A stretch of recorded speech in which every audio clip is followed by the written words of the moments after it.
الحمد للہ رب العالمین والعاقبۃ للمتقین والصلاة والسلام علی سید الانبیاء و سید المرسلین وعلی آلہ واصحابہ وازواجہ وذریاتہ واہل بیتہ والطیبین والطاہرین واحبابہ واولیاء امتہ اجمعین.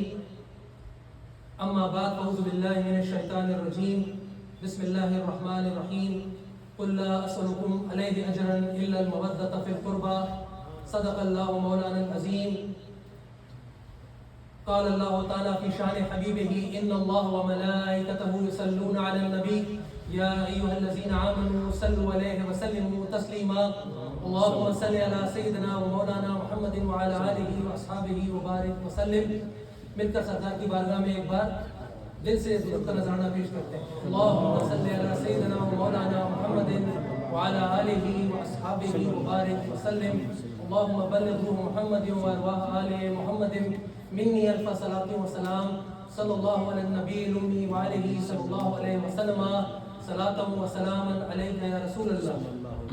میں اپنے آپ کو بڑا خوش قسمت ابھی سمجھ رہا ہوں کیونکہ میرے دونوں جانب جو ہے سید زادے ہیں. تو سبحان اللہ کا بڑا شکر ہے اور یہ میری خوش قسمتی ہے کیونکہ میں نے ابھی جو آیت پڑھی ہے اس میں بھی ذکر اہل بیت کا ہی ہے جس کے بارے میں ہم لوگوں نے پچھلی نشست میں 7 محرم کو جو ہماری محفل ہوئی تھی اس میں ہم نے اس کو سمجھا تھا اور میں نے کہا تھا کہ اسی چیز کو آگے لے کر ہم چلیں گے. تو واقعی میں اپنے آپ کو خوش نصیب سمجھتا ہوں کہ اتنے سارے سید زادے جو سامنے بھی یہاں بیٹھے ہیں میرے دونوں جانب بھی ہیں.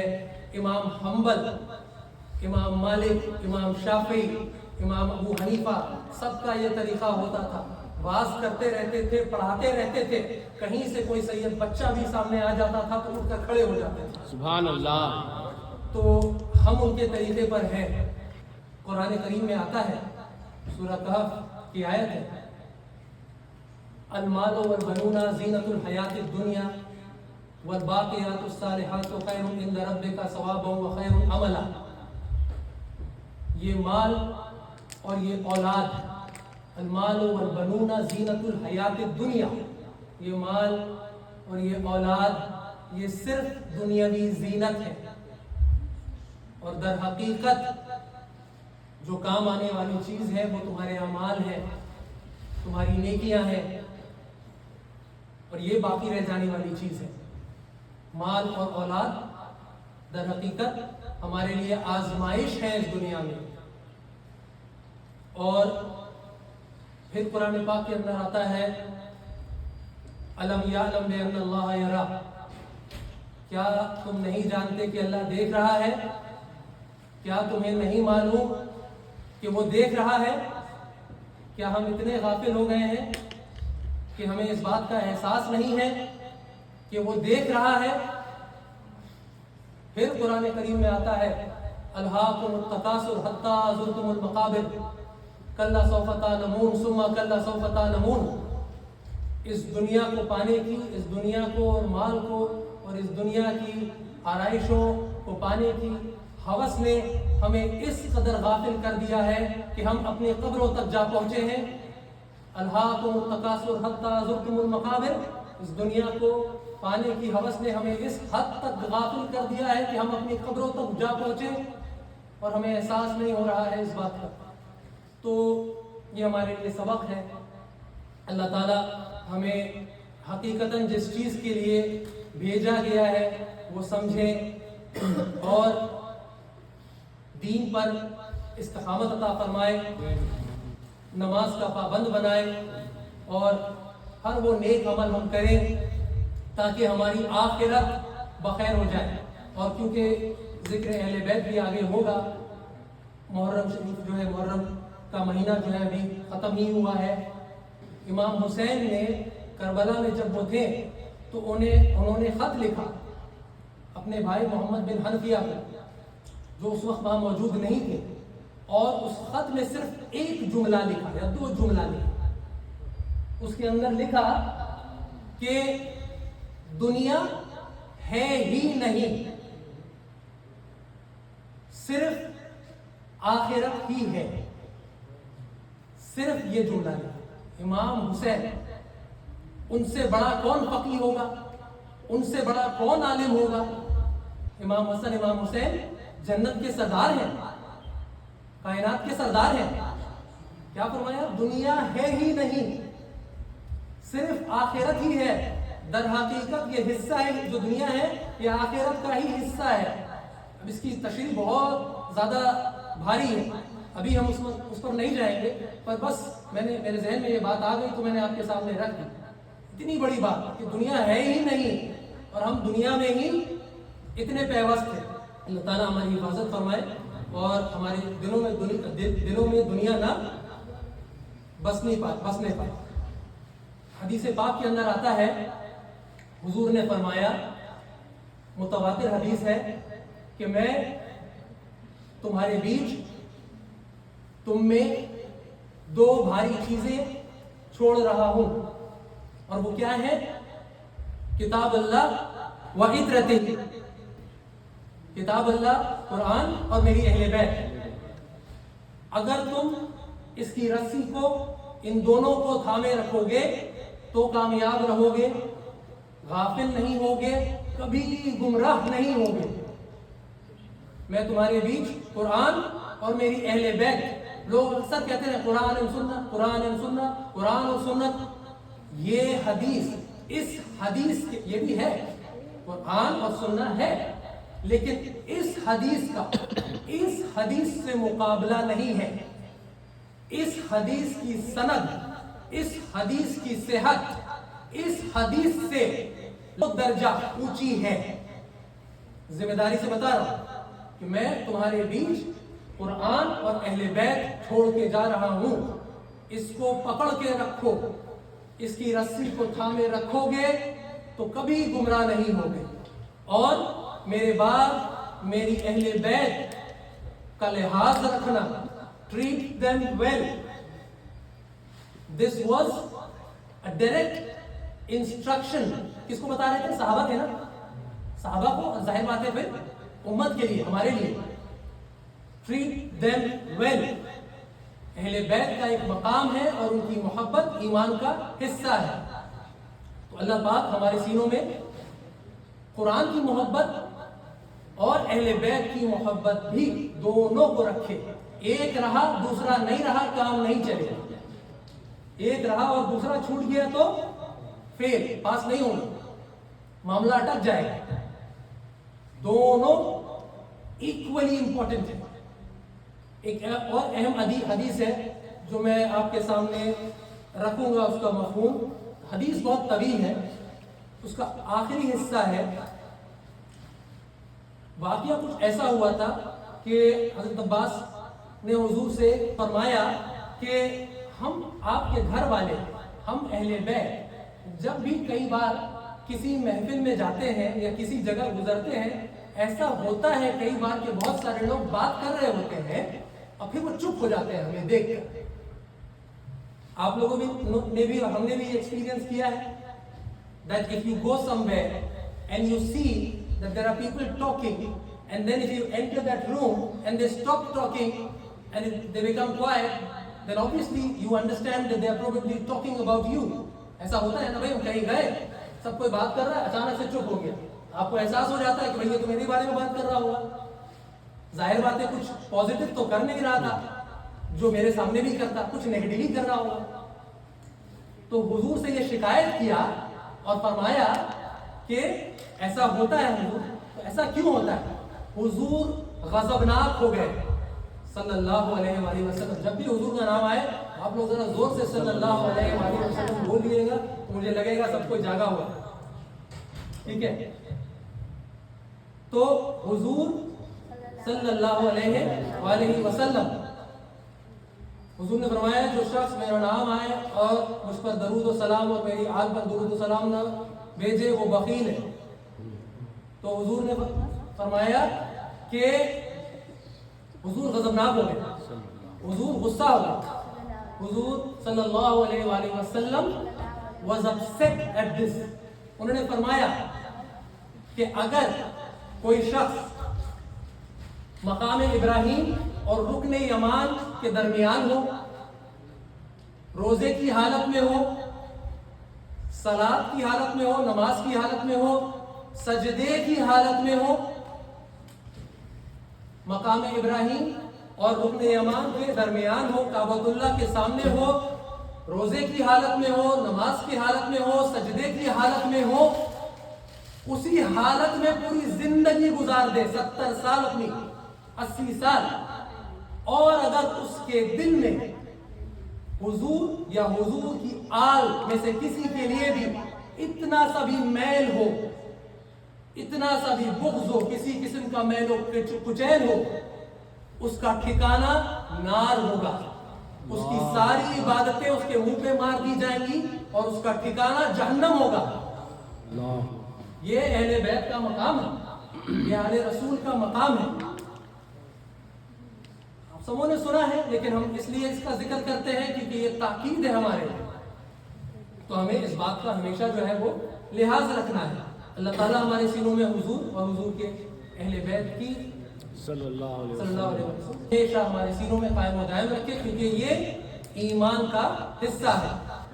ہم نے ذکر شہدائے کربلا کیا تھا پچھلی نشست میں، تو ہمیں یہ محبت اہل بیت سکھایا کس نے؟ صحابہ اکرام نے رضی اللہ عنہم اجمعین۔ صحابہ نے ہمیں سکھایا ہے کہ اہل بیت کو کس طرح سے ان کی عزت کی جاتی ہے، ان کی تکریم کی جاتی ہے۔ یہ ہمیں حضرت ابوبکر صدیق رضی اللہ عنہ نے سکھایا۔ کیا شان ہے آپ عاشقوں کے امام ہیں، متقین کے امام ہیں، آپ کی کیا ذات بالا ہے۔ حضرت ابوبکر صدیق، حضرت عمر فاروق، حضرت عثمان غنی، آپ سب پر ہماری جانیں قربان۔ اور ان لوگوں نے ہمیں حضور کے اہل بیت کی محبت سکھائی ہے۔ حضرت ابوبکر صدیق کا قول ہے، حضور کی محبت حضور کے اہل بیت میں ڈھونڈو، ان سے محبت کرو تاکہ حضور تم سے راضی ہو جائیں۔ یہ حضرت ابوبکر صدیق کا قول ہے۔ حضرت عمر فاروق ایک بار جب مدائن فتح ہوا تھا، مدائن ایک صوبہ ہے بغداد شریف سے 1.5 گھنٹے دور، وہاں پر حضرت سلمان فارسی، حضرت حذیفہ بن یمان کی مزار اقدس ہے۔ اور جب مدائن فتح ہوا تھا، فتح مدائن کے بعد جو مال غنیمت آیا، the spoils of war and whatever was there، تو مال غنیمت جب آیا تو آپ نے وہاں پر امام حسن کو 1000 درہم یا دینار جو بھی کرنسی تھا وہ پیش کی، امام حسین کو 1000 درہم یا دینار جو کرنسی تھا وہ پیش کی، اور وہیں پر حضرت عبداللہ ابن عمر آپ کے صاحبزادے تھے، ان کو 500 درہم جو ہے وہ عطا کیا۔ تو حضرت عبداللہ ابن عمر عنہما جلیل القدر صحابی، علمی شخصیت، اور کیا آپ کی شان۔ آپ نے پوچھا کہ آپ نے حسن اور حسین کو تو 1000 دیا اور مجھے 500 جو ہے وہ درہم ہی دیا، ایسا کیوں؟ جبکہ میں تو حضور کے ساتھ غزوہ میں بھی گیا ہوں، ان سے عمر میں بھی بڑا ہوں، تو مجھ کو کیوں آپ نے 500 دیا؟ تو آپ نے کیا کلمات کہے، تاریخی کلمات، ابوہما خیر من ابیکا و امہما خیر من امیکا، جاؤ پہلے ان کے والد جیسا والد لے کر آؤ۔ کیا تمہارا باپ علی ہے؟ جاؤ پہلے ان کی والدہ جیسی والدہ لے کر آؤ۔ کیا تمہاری والدہ فاطمہ الزہرا سلام اللہ علیہا ہے؟ جاؤ پہلے ان کے نانا کے جیسا نانا لے کر آؤ، ان کے نانا سید الانبیاء ہیں۔ جاؤ پہلے ان کی نانی کی طرح نانی لے کر آؤ، سیدہ خدیجہ الکبریٰ رضی اللہ عنہا ہے۔ کیا کوئی ہے تمہارے گھرانے میں ان کے جیسا، ان کی جیسی شان والا؟ ہمیں تو دین اور ایمانی ان کے طفیل اور صدقے ملا ہے، اس گھر سے ملا ہے۔ تو یہ سبق دیا حضرت عمر فاروق نے حضرت عبداللہ ابن عمر کو، اور بتایا کہ یہ مقام ہے اہل بیت کا۔ اور پھر حضور حسنین کریمین کو کیا کہتے تھے؟ یہ میرے پھول ہیں، یہ میرے شہزادے میرے پھول ہیں. آپ امام حسن امام حسین کو سنگا کرتے تھے, ہر وقت ان پر اپنی جان نچھاور کرتے تھے. ہم لوگوں نے پچھلے نشست میں بھی اور بھی واقعات سنے تھے. تو ایک بار ایسا ہوا کہ حضور جمعے کا خطبہ دے رہے تھے, حسنین کریمین مسجد میں داخل ہوئے اور جو ہے جبہ لمبا تھا, آپ دونوں بھی کم سن تھے, آپ دونوں جو ہے داخل ہوئے مسجد میں, آ رہے تھے. حضور جمعے کا خطبہ دے رہے ہیں, سید الانبیاء امام الانبیاء, اور آپ نے دیکھا کہ امام حسین کا پیر جو ہے اپنے کپڑے میں جبے میں پھنس گیا ہے, بچوں کے ساتھ ہوتا ہے نا ایسا, اور وہ لڑکھڑا کر گر گئے. حضور نے کیا کیا؟ حضور نے بے ساختہ جو ہے ممبر چھوڑ کر وہ خود آ گئے. کہہ سکتے تھے علی سنبھالیے, ابو بکر سنبھالیے, عثمان سنبھالیے. آج سوچئے جمعے کا خطبہ ہو, کوئی خطیب کھڑا ہو, کچھ ہو تو ممبر سے کوئی اتر کر آتا ہے؟ جمعے کا خطبہ ہو رہا ہے, بہت اہم خطبہ ہے, الیوم الجمعہ الیوم العید, سید الانبیاء ہیں. بتانا کیا چاہ رہے ہیں کہ یہ جگہ ہے ان کا. حضور کو برداشت نہیں تھا کہ اتنی سی بھی تکلیف ہو حسنین کریمین کو. ممبر سے اتر آئے اور اٹھایا حسنین کریمین کو. اب آ جائیے وقت خلافت, حضرت عمر فاروق. حضور کا زمانہ تو خیر آج بھی ہے. حضور کے ظاہری حیات کے بعد حضرت ابو بکر صدیق کا زمانہ بھی چلا گیا, اور اب حضرت عمر فاروق, حضرت عمر ابن خطاب امیر المومنین. کیا آپ کا رواب تھا, کیا آپ کی شان, کیا آپ کی خلافت کی شان, کہ اسلام کہاں کہاں نہیں پہنچا آپ کی دور خلافت میں.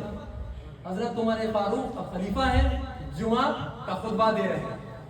حضرت علی حسنین کریمین کو لے کر آتے ہیں, اور اس وقت جو ہے ان کی عمر لگ بھگ 9-10 سال تھی. تو حسنین کریمین آئے, حضرت علی کے ساتھ سامنے بیٹھ گئے, اور پھر امام حسین کھڑے ہو گئے, اور آپ نے حضرت عمر فاروق نے جمعہ کا خطبہ شروع کر دیا. حضرت عمر فاروق ممبر سے خطبہ دے رہے تھے. امام حسین نے کہا کہ یہ میرے نانا کا ممبر ہے. حضرت عمر خطاب, حضرت عمر فاروق امیر المومنین, آپ کی کیا شان, کیا آپ کا رتبہ تھا, کیا رواب تھا. آپ جو ہے ٹھہر گئے, آپ نے جمعے کا خطبہ روک لیا. حضرت علی نے کہا ارے یہ کیا کر رہے ہیں, بچوں کو پیچھے کیا. حضرت عمر نے کہا علی آپ چھوڑ دیں, یہ میرے اور نواسے رسول کی بات ہے. امام حسین نے کہا یہ میرے نانا کا ممبر ہے.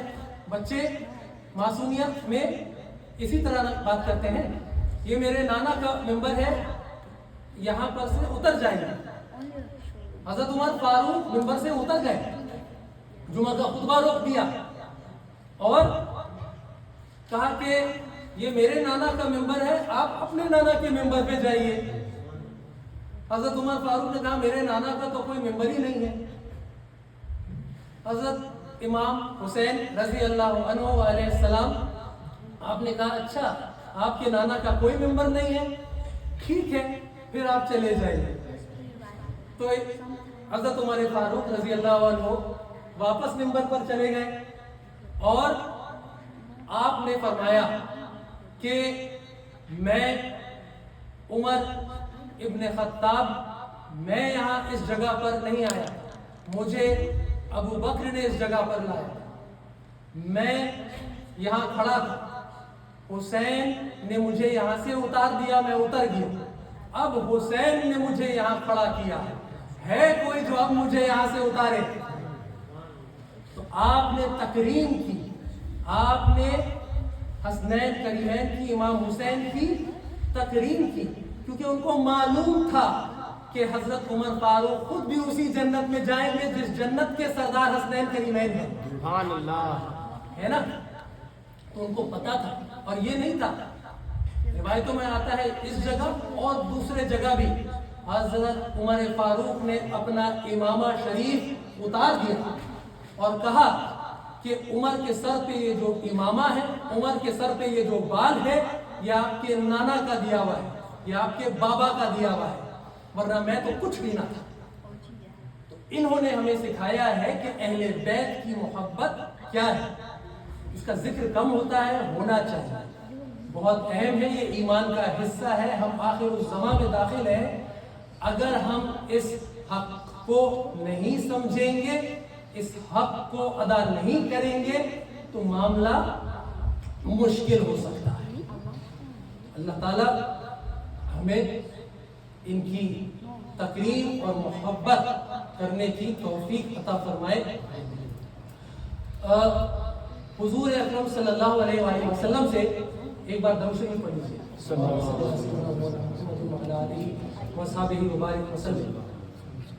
حضور اکرم صلی اللہ علیہ وآلہ وسلم سے ایک بار ایک صحابی نے سوال کیا کہ یا رسول اللہ صلی اللہ علیہ وآلہ وسلم،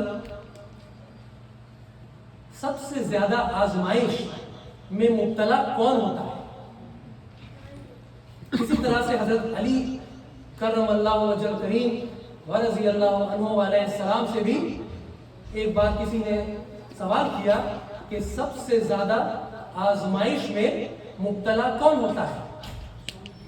تو حضور اکرم صلی اللہ علیہ وآلہ وسلم نے جواب دیا، فقال رسول اللہ صلی اللہ علیہ وآلہ وسلم الانبیاء ثم صالحون ثم الامثل فالامثل۔ اسی طرح حضرت علی کرم اللہ وجہ کریم نے جواب دیا، اشد الناس بلا النبیون ثم الاوصیاء فالامثل فالامثل۔ یعنی سب سے زیادہ جو ہے آزمائش میں مبتلا انبیاء علیہ السلام کی ذات ہوتی ہے، ان سے سب سے زیادہ، ان کو سب سے زیادہ آزمایا جاتا ہے۔ اس کے بعد اوصیاء، صالحین، درجہ بدرجہ اپنے مقام اور مرتبے کے لحاظ سے ان کی آزمائش ہوتی ہے۔ جس کا دین جتنا پکا، جس کا ایمان جتنا پکا، جس کی ایمان کی قوت زیادہ، جس کا دین جتنا مستحکم، وہ اتنا زیادہ آزمایا جاتا ہے، اس کی اتنی زیادہ آزمائش ہوتی ہے۔ دنیا مومن کے لیے قید خانہ ہے، اور ہمیں یہاں اس لیے نہیں بھیجا گیا کہ ہمیں صرف دنیا کی ہم آرائشوں کو اور چیزوں کو جمع کریں، یہ مقصد کہ حیات نہیں ہے، ہماری حیات کا جو مقصد ہے وہ یہ تو ہے نہیں۔ اور اگر ہمیں زیادہ دنیاوی چیزیں مل جاتی ہیں، فراوانیاں، آسانیاں، کنوینئنسز جب ہمیں مل جاتی ہیں تو اکثر و بیشتر یہ ہوتا ہے کہ بندہ تھوڑا سا غافل ہونے لگتا ہے، تھوڑا سا راہ حق سے بھٹکنے لگتا ہے۔ اب وہ سوچتا ہے کہ میں تو بہت اچھا ہوں، سب کچھ اچھا ہی کر رہا ہوں، maybe I am doing everything right, اللہ ہم سے اتنا راضی ہے کہ مجھ کو اتنا نواز رہا ہے۔ در حقیقت ایسا نہیں ہے۔ صحابہ کرام دیکھتے تھے کہ اگر کچھ دنوں میں تکلیف نہیں آئی ان پر تو جا کر حضور سے سوال کرتے تھے کہ کیا ہم غلطی پر ہیں کہ کوئی ہم پر آزمائش نہیں آ رہی ہے؟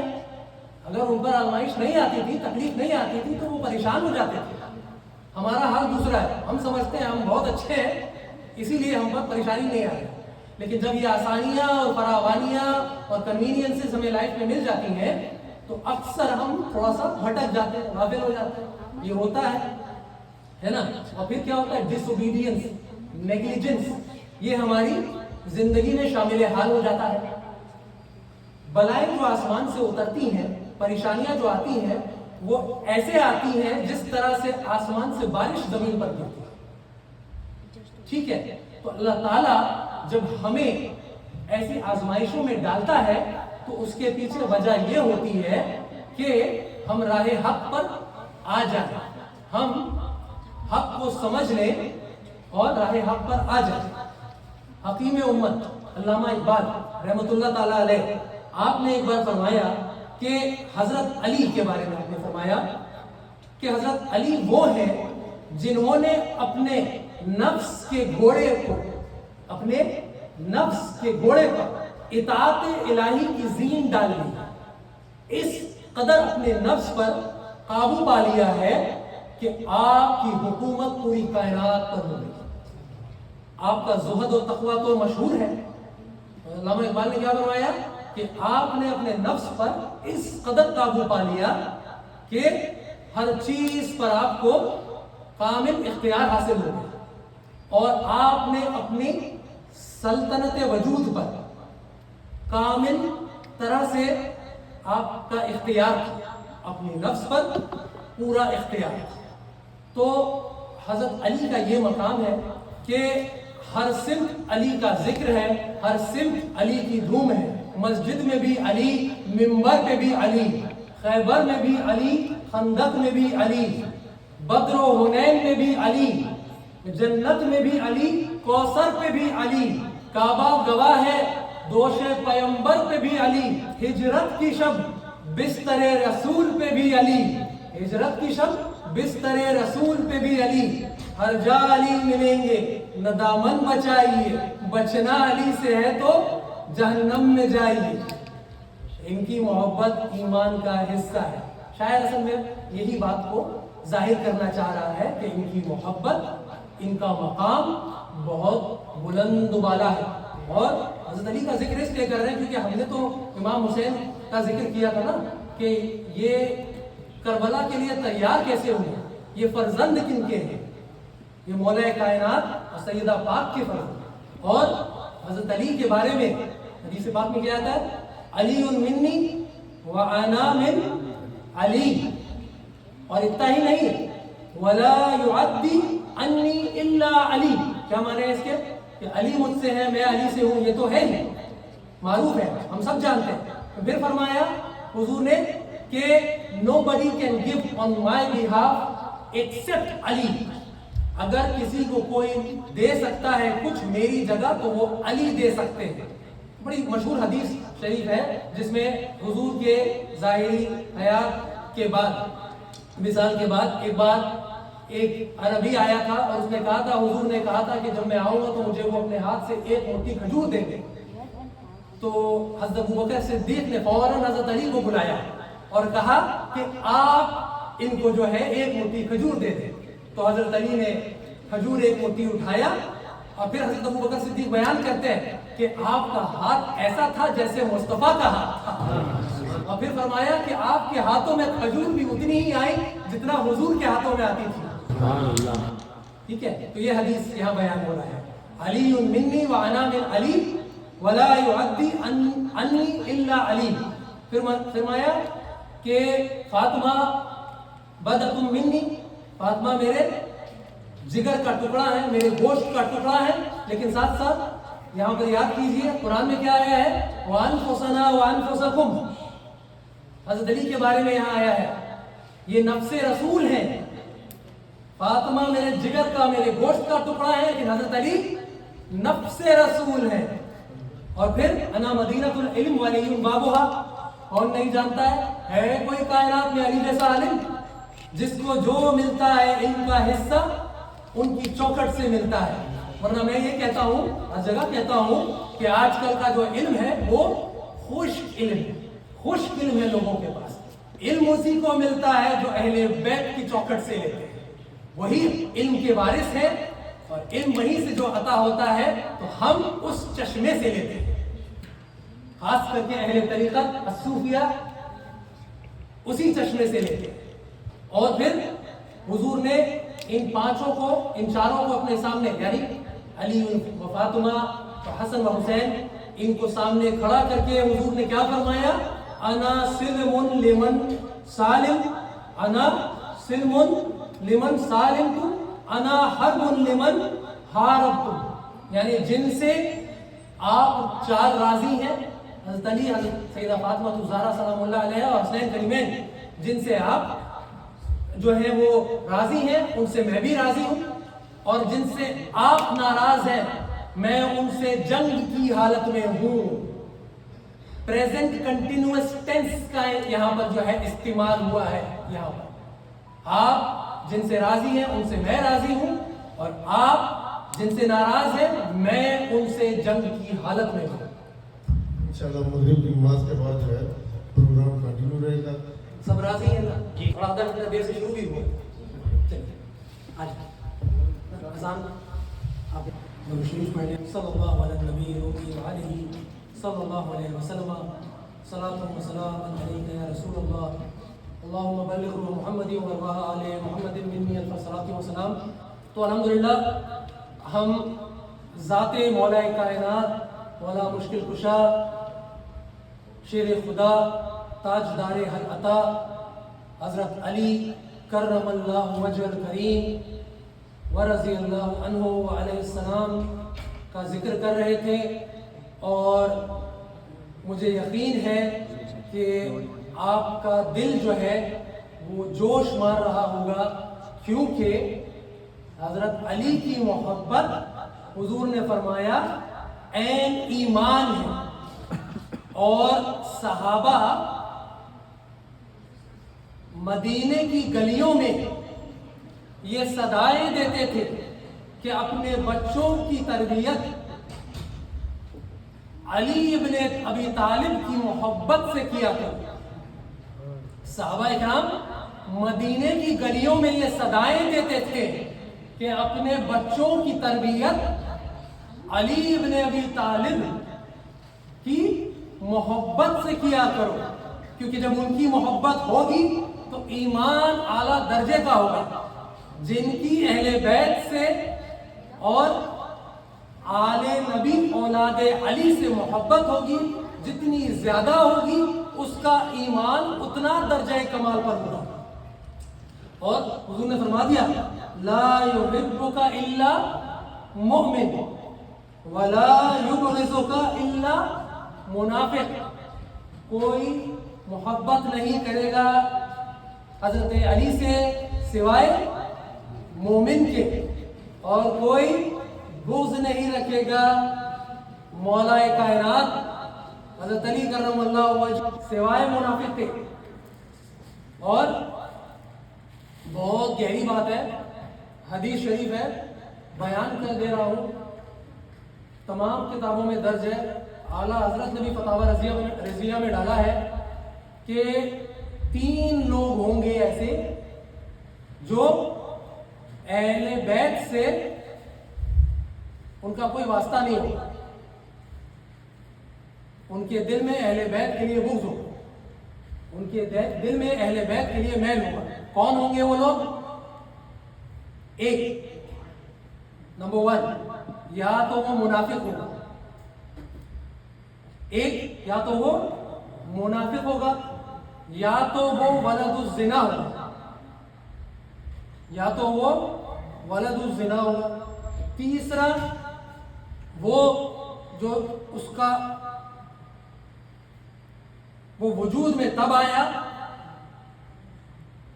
اور حمل اس کی والدہ میں تب ٹھہرا جب اس کی ماں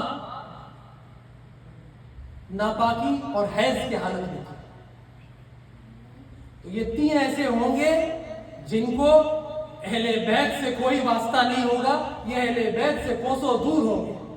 ان کے نصیب میں ان نفوس قدسیہ کی محبت نہ ہوگی. کہاں سے ہوگی؟ تو یہ بڑا سخت معاملہ ہے بھائی، یہ ایسا ویسا معاملہ نہیں ہے. تو ان کی محبت ہم خوش نصیب ہیں کہ ہم ان کا ذکر کرتے ہیں اور ہمارے سینوں میں ان کی محبت ہے، کیونکہ یہ عین ایمان ہے. الحمدللہ ہم اس جماعت میں شامل ہیں، اہل سنت والجماعت اس جماعت میں شامل ہیں. اور پھر حضور نے فرما دیا علی قسیم النار والجنہ. میں نہیں کہہ رہا ہوں، سرکار دو عالم نے فرما دیا کہ یہ جنت اور دوزخ تقسیم کرنے والے ہیں. کیا؟ یہ جنت اور دوزخ تقسیم کرنے والے ہیں. حسنین کریمین